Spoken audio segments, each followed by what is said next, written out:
what's owning this, owning that. So just, I got you the clear definition from Dr. Chat. What's owning your business versus not owning your business in the insurance space specifically. So in the equity and exit value, when you're captive, when you leave, there's nothing to sell. You don't own the book of business, the leads, or the systems. You just start over somewhere else. In the brokerage, in most places, not every brokerage is going to let you own your book. You're building an asset. You own your contracts, your agents, your marketing systems, your data. So one day you can sell the business or pass it on. All right. I think we might be losing people. Yeah. And to add to that, to this scenario, imagine you're paying for leads in the captive space or even paying for recruits, and they still take your leads and your recruits. Yeah, that's just... And then they try to frame you and say you're doing illegal sales tactics. Off the sales tactics they teach you.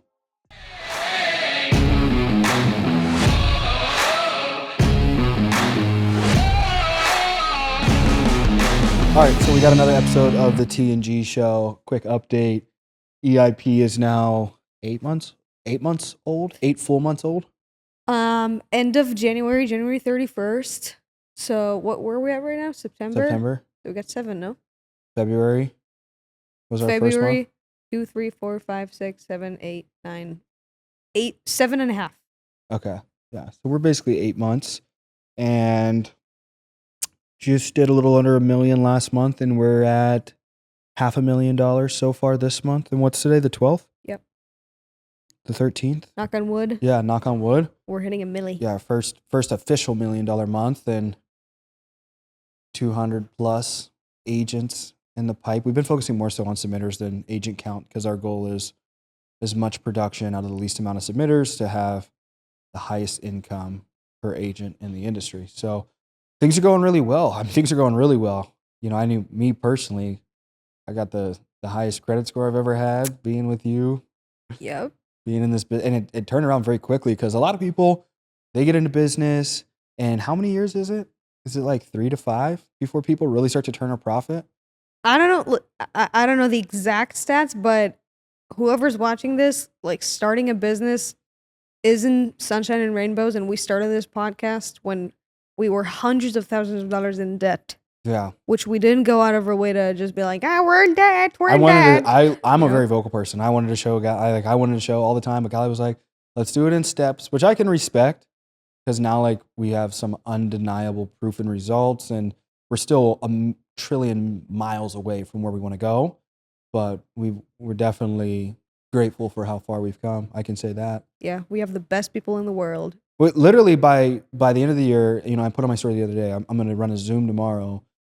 We will have built a $25 million a year business in less than a year because our run rate will be over $2 million a month.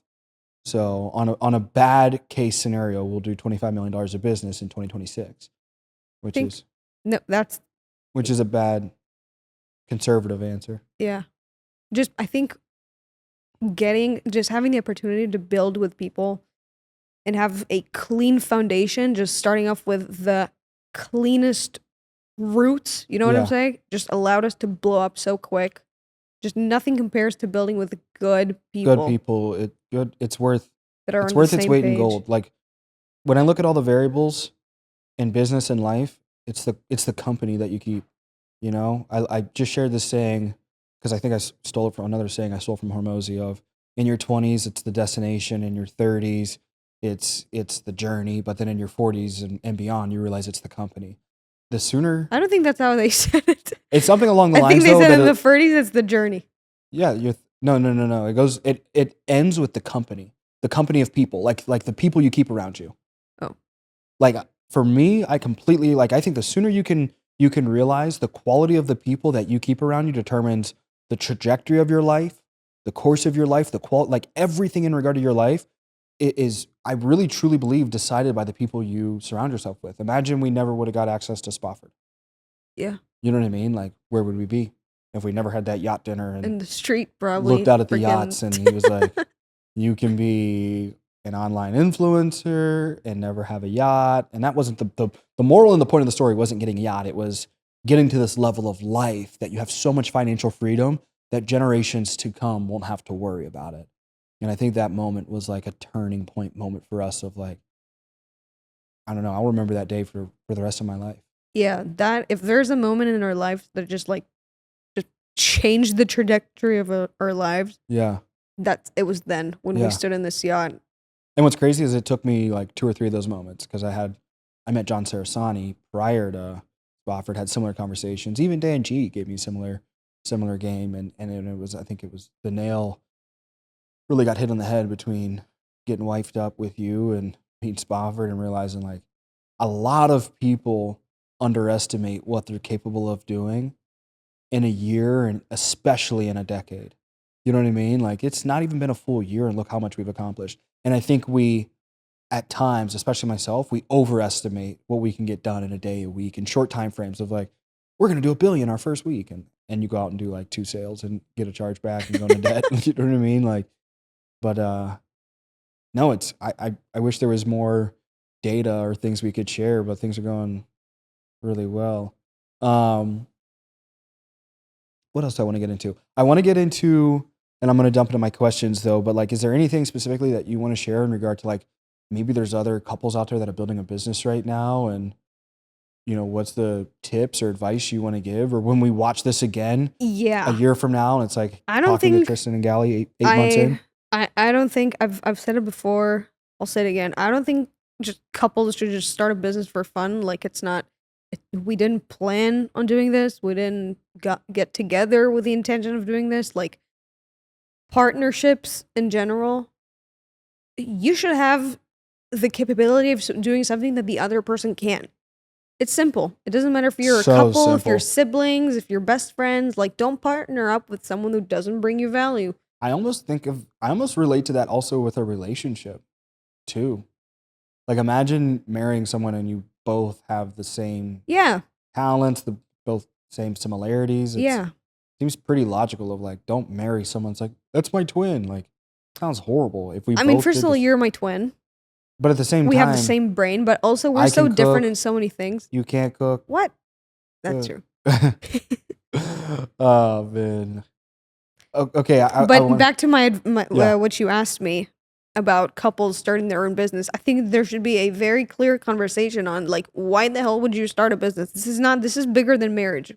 I truly believe that. Yeah. These partnerships, you can just, walk away from. I think you need to audit every single thing you're capable of doing and just, hey, what do you bring to the table? Hey, what do you bring to the table? This naturally happened. It's the Hunger Games. Remember that? Yes, I remember that. What does that have to do with anything? I was just thinking about it. All right. Anyway, so here's an example. I have common sense. Tristan doesn't. That's why we balance each other. See if you can do it.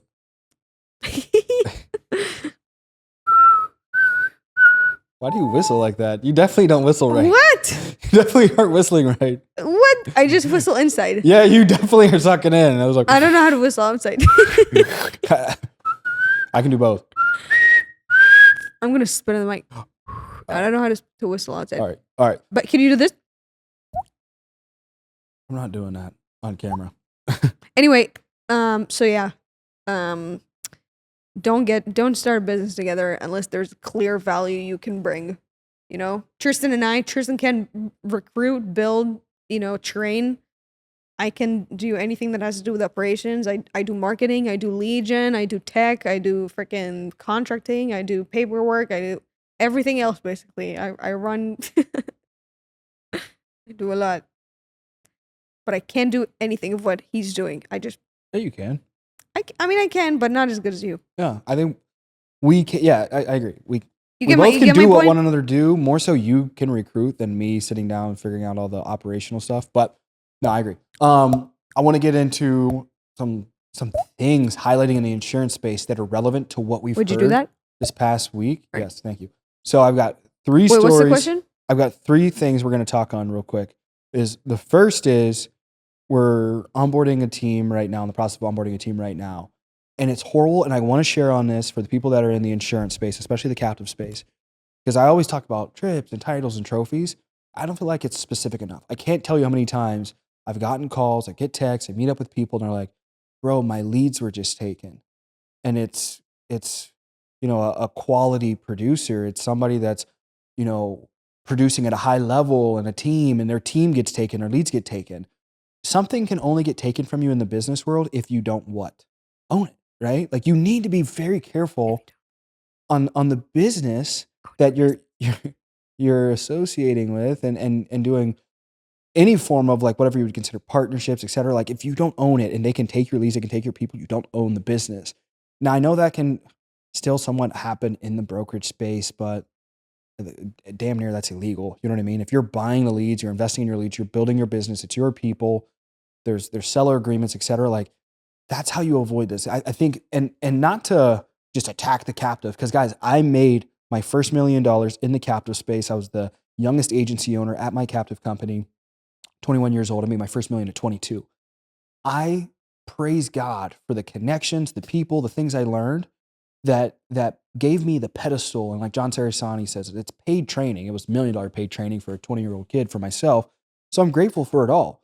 But the sooner you realize you need to take it to the next level and you need to be investing your time and your money building your own business, who in their right mind would spend their time and their money building somebody else's business? Let me just clarify what it actually means to own. What's owning? What's owning this, owning that? So I got you the clear definition from Dr. Chat. What's owning your business versus not owning your business in the insurance space specifically? So in the equity and exit value, when you're captive, when you leave, there's nothing to sell. You don't own the book of business, the leads, or the systems. You just start over somewhere else. In the brokerage, in most places, not every brokerage is going to let you own your book. You're building an asset. You own your contracts, your agents, your marketing systems, your data. So one day you can sell the business or pass it on. All right. I think we might be losing people. Yeah. And to add to that, to this scenario, imagine you're paying for leads in the captive space or even paying for recruits, and they still take your leads and your recruits. Yeah, that's and then they try to frame you and say you're doing illegal sales tactics. Off the sales tactics they teach you. Like, hey, here's how you sell. And it's these like hypothetical pitches of, hey, you may have you have an accidental policy. You have these temporary coverages. Let's roll it over into permanent coverage. If you have to do that, you're scamming people. If your client doesn't call you, if your client doesn't fill out a request that says I want life insurance. Yeah. Like if they wouldn't do it under the concept of getting more insurance, you're not selling them more insurance. You're scamming them. And then these same people, it's like, and then we'll go preach about God.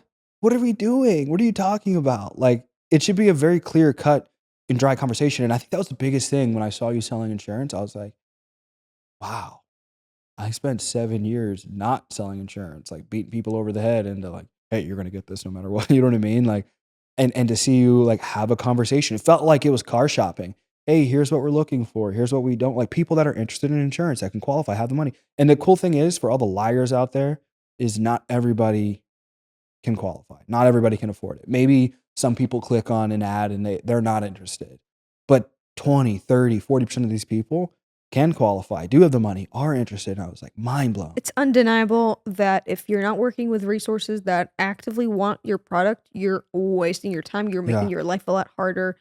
Just imagine waking up in the morning and every person you talk to know who you are, know what you're talking about. Disclaimer, it's never that easy. Yeah. But it's 100% easier than talking to people that never asked for your product. And you're trying to beat around the bush. Here's the second scenario.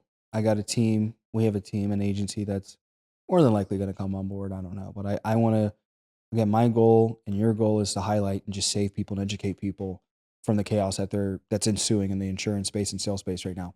These guys combined 26 years in the captive space.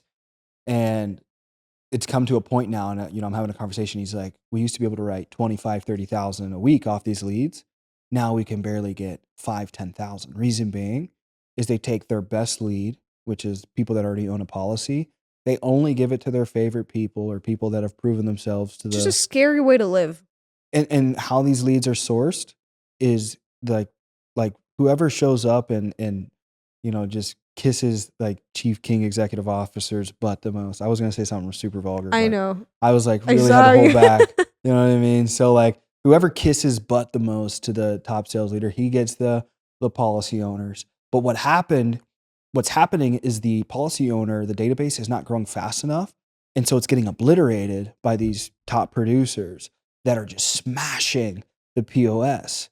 And then it's just not duplicatable. It's not replaceable. So now you got to cool off. You take people's leads, you frame them and say, you did bad things. So now you can't have leads for 6 months. It's Yeah. really a way to cool them off, but they're running out of these resources. And so they're like, we can't keep living like this. We have kids. We've got a family. Why did we spend 26 years not building something that we don't have any ownership? Like these guys are like, dude, we're 40 something years old.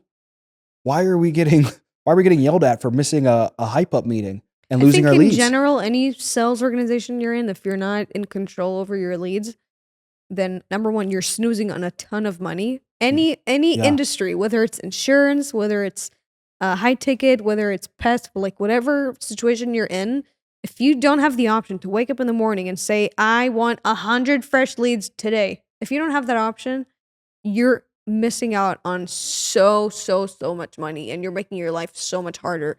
And the person above you is making so much bread. Yeah. And you're just not asking the hard questions. And it doesn't matter what you're being told. The truth is, any sales company has unlimited leads, and they're just allocating it in a way that's just not letting you enjoy the unlimited resources and make unlimited income. You're capped. You can't make as much as you want. So I think in general, the biggest hack in sales: own your lead stream, buy it, generate it, figure out a way. You know what I'm saying? Yeah, facts. Absolutely. Yeah, I think it's a short one today. Is there anything else you want to touch No, on? I've got a bunch of stuff. What? Do you think entrepreneurship today is more about leverage than hard work? Media ownership, marketing? I think that's a pretty obvious answer. I just read it out loud. Yeah. Obviously. Should agents chase money first or ownership first? Money. Why? I think before I knew what ownership was, I needed to learn how to pay my bills. I'm not saying it's stupid to go after ownership first. If you're educated enough and you know how to get there, yes, Yeah. 1,000%. But I think most people are struggling to even, probably 90% of the people out there can't even pay their rent next month. They don't have any money saved up. Before we're talking about ownership, let's learn how to get active income. Yeah. Don't worry about passive income. Don't worry about ownership. Learn how to pay your bills. Learn how to, Correct. pay your Save rent. some money. Passive income doesn't matter. Yeah. Work on active income until you're at a point where there's way too much money to handle and you're just desperate for, finding a place to just place your money. Yes, look at passive income. Is being broke today a moral failing or just bad strategy?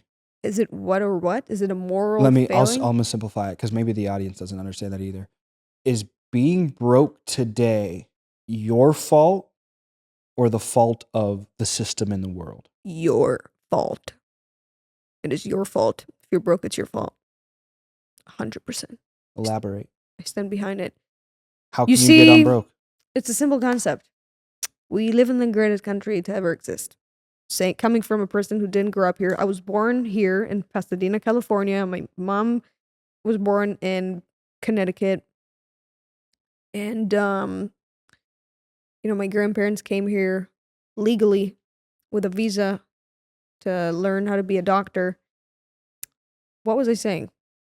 Oh, yeah. Yeah, if you're broke, it's your fault. If you're broke, it's your fault. Every single generation, like in my family, just didn't speak English properly. Yeah. And managed to make money. And, they came from Argentina and stuff. Sophie speaks English good. Yeah, her English is pretty good. Yeah. Yeah, I'm not even going to lie here. No, it actually is pretty good. Whose is better, Sophie or Oliver's? Oliver's probably. Shout out to Sophie. Yes. And Oliver. Anyway, shout out to you guys. But yeah, I mean, it's 2025. The amount of people that I see on a daily basis that speak very little English, freaking just brand new to this country, came here legally, followed the rules, and they make ends meet. They find a way to make money. It's just, like, what else do you need? Seriously. I mean, is there another like sort of proof that No. you need? People that barely speak, 3 words in English manage to friggin' make a living? Do relationships slow down or speed up success in business? It depends. The right person is going to 10x your life. The wrong person is going to slow you down and waste your life, just suck the life right out of you. Ruin your life. Ruin, So Like eating like 10 biscuits with no water around. if people don't understand this, they're going to be lonely forever. Yeah. Being stuck with the wrong person is the worst thing on planet Earth. Like, it's worse than getting picking the wrong job, or I don't have other examples. I like these questions I'm reading right now. Are influencers killing ambition or giving kids the only real playbook left? What? Influencers, the routine guys, the course guys. If they're killing ambition? Are they so ambition? You know ambition, right? Yeah. Yeah. Are they killing like the true ideology of what it takes to build a business for the young generations that are looking up to them? Or are they giving them a better playbook than, let's say, college? Would you rather our kids study an influencer or study college? Well, there are many influencers that I look up to that are actual business owners and real operators, and they don't I'm not make talking about those ones. Okay, so let's be clear, because there are Yes. people that are real operators, company owners that just No, just a course seller that never built a business, just sells a course. If an influencer is, not showing any value, not bringing any real logical explanations on how to actually, if I don't know what they're about, but if they're influencing on how to make money, okay, then give value on how to make money. Don't just tell me to wake up in the morning and cold plunge and pray and manifest and yada yada yada. Like, show me what activity will put money in my bank account. Yeah. Anything else is probably not that important. What do you think is most detrimental to the world right now? What do you think? I think it's the division of family and faith. Biblically, historically, I really do believe it's biblical. Like building your house on the sand, it's going to be destroyed, and anything that is divided will eventually be conquered. And so I think in uniting upon faith, kind of like all the relationship questions, we've asked each other 100 million different questions. Where do you stand on faith? Where do you stand on finances? Where do you stand on raising our kids? Where do you stand on public communication, private communication? These are things that we've had to adapt to and evolve, because I didn't grow up in a household where there was like proper communication. Now, I think I've handled myself very well in all of our disputes in comparison to what I've seen and grown up in, but it's also not justification nor an excuse to perform better than my best. Does that make sense?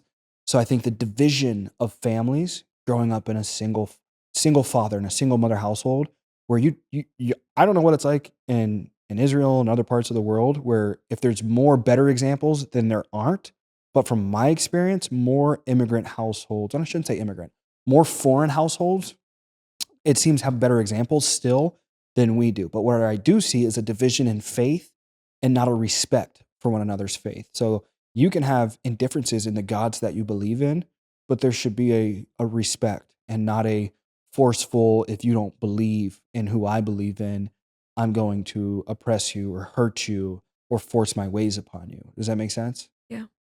So I think that is what's most detrimental to the world right now. I think we're seeing that violence right now. Yeah, I think just like you said, I think what's most detrimental is just overall just respecting others without agreeing with their opinions or ideas. Yeah. Especially after what happened to Charlie. I don't Yeah. think there's the fact that there's a piece of you and these twisted human beings that would try to hurt you. Yeah. I can't find a single person on planet Earth that I would wish that upon. Yeah, it's like I think I see, and it's so easy for others. Like, I think that's the devil. The devil's behavior. People cheering on someone else's death, rooting on someone else's death. I saw something that I liked is there's a saying going around right now that I hope the demons rejoice when I die too. Just a bunch of demons out there rejoicing right now. Anybody that's rejoicing or celebrating the death of any human being, you know what I mean? Like I don't prey upon the worst of our enemies. Unless you're like a terrible terrorist Justified, or something, like yeah. Osama bin Laden type thing. Yeah, justified. Yeah, it's biblical. If you were to take a life, it's in is it the Torah, the first 5 books of the Eye for an Torah? eye? Is it the Genesis, Exodus, Leviticus, I Deuteronomy. I don't know which one, but it's eye for an eye. Yeah, eye for an eye. Ein tachat ein, Yeah, shin I was tachat shin. actually listening to Charlie broke it down perfectly of like, and my belief as a Christian is Jesus came back and said not to erase the Old Testament, which would be considered, I believe, the Torah. I think it's Genesis, Leviticus, Deuteronomy. I might be missing one of them, but to reinforce it and that he was the finalization of it. And where people don't understand is you can have extremists of every religion and every race. It's not a matter of being an extremist right or an extremist leftist. In detriment to any nation, any business, any organization, is you have these extremists that stop listening. And when you start losing an argument, I can look at myself. I have a bad tendency. If I lose an argument or I know I'm wrong, what do I tend to do? Get protective. You're gonna get what are the tendencies of someone losing an argument and you're getting defensive? You got it right, defensive. But usually you're losing, and if you're getting defensive and you're getting emotional, you're getting louder. You know what I mean? So it's like I've read different quotes before that are kind of like conflicting, where it's like usually when you're losing an argument, you start to get loud. Yeah. You can tell. You know what I mean? So it's like they couldn't shut Charlie up, so they get loud with violence. And it's crazy because we get accused of being the violent party or the violent belief system of family and faith and having this unison. But the day after Charlie dies, there's a bunch of prayer. Yeah. There's a bunch of people uniting, praying, and talking about making this nation better. But the day after, in reference to like George Floyd, he passed away, and it's just cities burning, cars burning. So it's very evident and clear. And this isn't a political podcast, but it corresponds with every group, with every organization. We don't care what party you're on. We're about. Yeah, because you wouldn't even. I wouldn't classify myself to a party. My party is representation of people. When people attack me and they're like, "How are you a Christian and you're with a Jew?" And I was like, "I guess you've never read the Bible. Where's Jesus from?" I don't know. He's from Israel, buddy. So yeah, I'm obvious. And what's crazy when people attack me, I'm gonna share on that for a second. If I ever get, very rarely I do. It is very much stated throughout the Bible, if you denounce the Jews or you were to attack God's holy land, that same punishment were to come back upon you. So I look at all these people that try to attack this holy land that claim to be Christians, and it's like you're just asking for pain. It's like, why would you attack your God's house? All right. But now that I've gone into the worldly topics, are you tired? I've got questions for you. We got to wrap it up. I'm sorry. I told Humberto I'll pay him. Let me ask you one more. Why is blaming others so tempting, and what does it actually do to us? Blaming others is the root of all of your problems. I'm convinced that blaming is the core of all negative emotions. Like, think about it. The human brain can hold one thought at a time. When you're blaming, you got to change that into just occupying your brain with, instead of blaming the other person, just occupy your brain with, how am I responsible for this? Your brain will not even try to seek, why is the other person in charge? Why is the other person guilty? When you're occupying your brain with simply, I'm responsible, I did this, I will find a solution, and you're not even thinking about anyone else, it doesn't matter if it's your fault or it's not your fault, you are going to 10x your life once you take responsibility. Last two questions. Try to answer them. Try to answer them in less than 15 seconds each. Try your best. Why is it important to see your partner as your best friend rather than your competition, buddy? Who would ever see their partner as their competition? If you're seeing your partner as a Sometimes competition, I see you as my competition. you're cooked. Then get out of here. Sometimes I need to, come on, give me a I good need to question. be the first one to open the door. You're asking me, should you love your partner or should you hate him? Why is your partner the best person that's ever came into your life and the best thing that's ever happened to you? All right. Here's the last one. How much of success is really about skill and how much is about mindset? 99%. There's a lot of motivated, good-minded people out there that I know that don't make money because they don't put that energy into skill generation. Yeah. I even look at myself. I was stuck on a couch. 90% skill, 10% mindset. Yeah. You can have the worst mindset, be a very bad human being, have really bad morals, but have a crazy skill where there's a ton of demand. I agree. And you're going to be successful. I agree. You know? Don't complain about money or opportunities instead of focusing on solutions. So, another episode of T&G. Shout out to Gali. She made an hour and a half today of recruit or content creation. So, this is the longest she's ever had to go. with content creation, being behind the camera. She's the best thing that ever happened to me. She's amazing. Why? She's beautiful. Why? She's talented. What She's else? intelligent. What else am I? She's the nucleus to our business. She might even be the business, you know? So she's the best. So You're the I'm best. saying all this to increase my distributions from the business. Well, We're 50-50.